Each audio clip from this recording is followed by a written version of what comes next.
Kendall Kessler here again with another suggestions painting. Paintings where I just kind of paint around with colors and see if something shows up, and then I go with it. It's a really interesting exercise.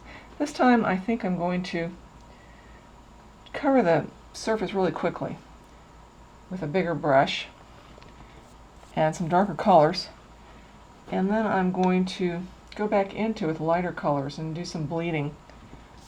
Sometimes I like to bleed a lot, sometimes I don't. But this time I'm just in the mood to really let the paint bleed around. We'll see what happens. I've got a light set up this time. I may not have good lighting in my studio, but as I've said before, the ones on YouTube, what I'm seeing here and what you see are quite a bit different. They're just kind of washed out. I'm not sure if it's my camera or what, but I've got a really good light set up with both fluorescent and incandescent. Oh, kind of like this more as an abstract already. But it's a real, lighting is such a tricky thing. People that get into art start to realize that it makes such a big difference how your work is seen, where it is seen. I noticed one guy on the internet went outside, took a picture of it, took it inside, put a light on it, showed it all different ways so people would know exactly what they were getting. And of course, all you have to do is look at movie stars to see, famous people, movie stars, to see that there is so much you can be done with light to make somebody look really good. But I try real hard to make mine so that it looks good in just home light, because that's where most of them end up. Oh, kind of like that. I better watch out. That's kind of might start bleeding too much. Just have to see. I might lose contrast. But don't really see anything yet. Doesn't always happen, but I've had so few where I felt like I just really wasn't seeing anything. The reason I started doing these is I just thought it was a really great exercise. And also, when I see artwork that is meant to be totally non-objective or non-figurative, as we artists say, well, now it's really starting to get a little muddy, I always see something. I don't think I've ever seen a painting that was meant to be that way that I didn't see something in there. That kind of art is really a lot harder than people realize, because it's like, you look up in a cloud, lots of times you'll see something, and you can just see something in dirt. A lot of people, I think I've said this before, a lot of people think that's how art got started. Somebody just saw things and something about a campfire. And as I've also said, I'll see how you could really know that. But anyway, that is a presupposition. Well, I think I am starting to see something right through here that I might go with. As I said, I didn't try to make this happen, but it looks like something is starting to appear right through there. If you look right through here, it kind of reminds me of a conch shell, which I think are really beautiful. I know it's not real clear, but there's kind of a point right through there, and then kind of that outward part of the conch shell. So I think that's what I'm going to go with. I am going to dry it now, and then I'll be able to work on it more.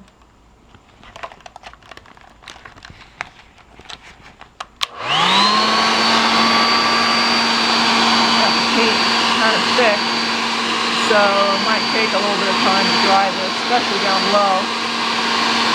I've noticed in all these that I've done so far, you can still hear me as I yell over this fan.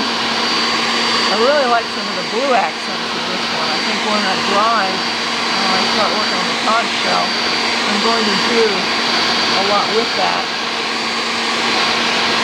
Fortunately, lots of times the effect you get in a first layer, it gets messed up in the other layers. But that's the way painting is.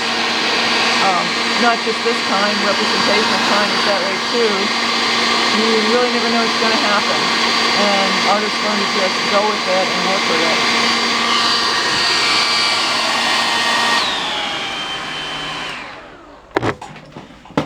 Okay, I'm going to take a smaller brush now and start to pull out what I was starting to see.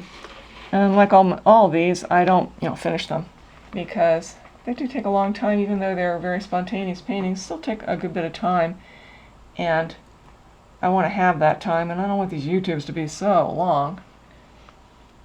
So, just going to get it to the second stage. And then the third stage I'll put on my website and also in the description here, so be sure to look at that. See, I can start to pull out that right through there. And I'm going to still do it in a very abstract way. I'm not trying to make these real representational paintings, as it's the term artists like to say, when it pretty much represents the way you see things. But it's really fun abstractions where something is there, but it is more of an experience than trying to capture that exactly. But I think this will be pretty nice. And I probably will spend a good bit of time on it because I could see how I could really work with this. But we'll get it really to a point.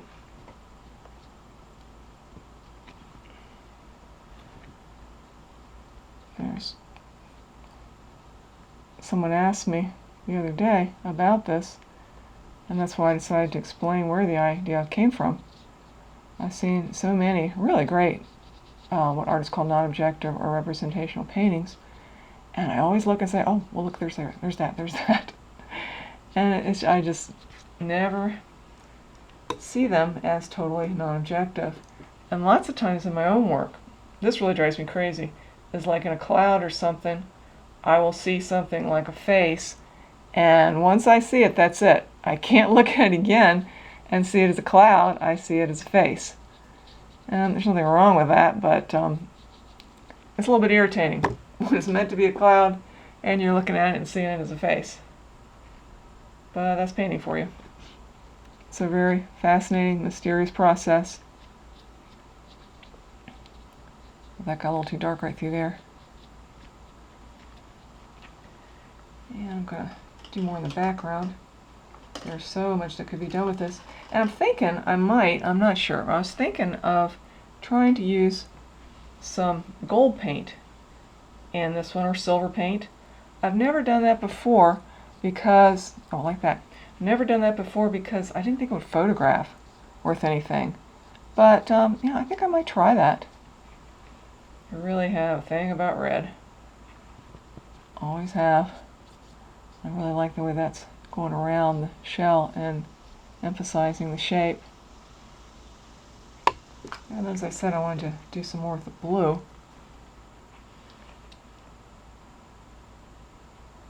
So see if I can do that without it and still get that same effect. Oh yeah, there we go. That's what I wanted. And I'm not going to do the silver stuff right now. I'm going to wait and see what develops as I keep working on this painting. But still see it as just really started. I think I will probably spend a longer time on this one than I do on some of the others to really pull out the beauty of the conch shell and do some interesting things with the background. I'm not going to add other shells though. I think I'm just going to have a very abstract background. So I'm just going to do a little tiny bit more, and then I'm going to stop and be sure to check out the final one. Now I do put the final one as a little tiny thing on the where the YouTube is, the little description thing, but they always have the arrow right in front of it, so you can't see it as well. Oh, really like what's happening there.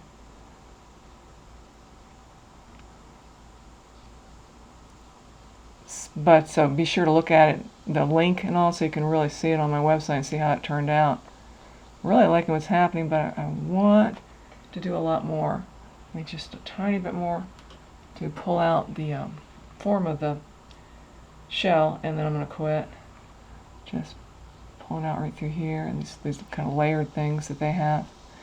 I'll never forget one time when I was young at the beach, I was diving for these things. We like to do that.